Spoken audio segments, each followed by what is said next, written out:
টঙ্গী থেকে নিয়ে মহাখালী বাজার পর্যন্ত 50 লক্ষের উপরে, এগুলি কি সব মানুষ ছিল? এই মানুষগুলি কোত্থেকে আসলো? এগুলি ছিল সব জিন আর ফেরেশতারা। বর্তমান সরকারকে অনভিজ্ঞতা এবং ষড়যন্ত্রের মাসুল দিতে হবে, এটাই সত্য। এখানে অনভিজ্ঞ লোক অনেককে আপনারা সম্পৃক্ত করেছেন, বিতর্কিত অনেক লোকদেরকে আপনারা সম্পৃক্ত করেছেন। হাসিনার তাবেদার বাহিনীরা এখনো সরকারি চাকরিতে বহাল আছে বিভিন্ন জায়গায়, আমি একটা জায়গায় বলবো না, বিভিন্ন জায়গায়। সুতরাং তারা হাসিনার কাজ করবে, আপনার কাজ করবে না। এখনো কোনো বড় দুর্নীতিবাজ ধরা পড়ে নাই, এটাই দুঃখের বিষয়। এখনো কোনো বড় দুর্নীতিবাজ 3 মাস হয়ে যাচ্ছে ট্রায়ালে যায় নাই। কেন যায় নাই? বড় বড় যে সমস্ত ব্যবসায়ীরা বলেছিল তোমার সাথে জীবনেও থাকবো, মৃত্যুর পরেও থাকবো, তাদের এখন কোথায়? তাদের সম্বন্ধে কোনো ব্যবস্থা নেওয়া হচ্ছে না কেন? এই নজরুল বলেছিল হাসিনার সরকার বারবার দরকার। এই নজরুলকে কি করেছেন আপনারা?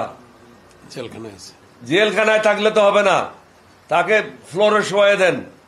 ফ্লোরে শোয়ে তার কাছে যে অবৈধ টাকাগুলি আছে এগুলি উদ্ধার করেন।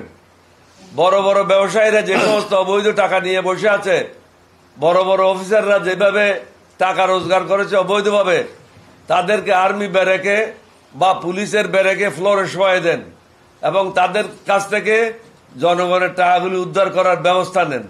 তাদেরকে জেলে দিয়ে তো আমার লাভবান হব না। আমরা লাভবান হব যখন জনগণের টাকাগুলি আমরা তাদের কাছ থেকে উদ্ধার করতে পারবো।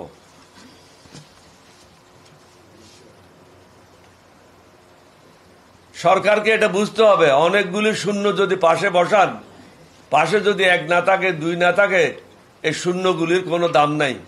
আপনারা কিন্তু এখন একটার পাশে একটা শূন্য যোগ করতেছেন, দালালদেরকে একত্রিত করতেছেন, দালালদেরকে বিভিন্ন জায়গায় পদায়ন করছেন। তাদের কাছ থেকে নতুন জেনারেশনের জন্য মঙ্গল কিছু কামনা করবেন না। এলডিপি আপনাদের সাথে আছে, এলডিপি আপনাদের সাথে থাকবে, শক্তভাবে থাকবে, কাপুরুষের মতো থাকবে না। যদি মাঠে ময়দানে আপনাদেরকে সাহায্য করার জন্য সংগ্রাম করতে হয়, আমরা থাকব। কিন্তু আপনারা যদি ফেল হয়ে যান তাহলে জাতির জন্য একটা বিপর্যয় আসবে।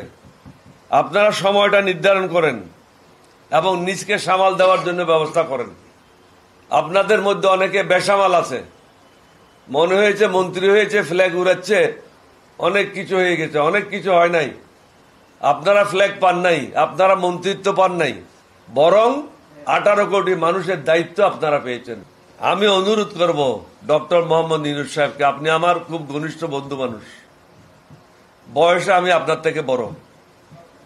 আপনার জন্ম 40 সালে, আমার জন্ম 39 সালে।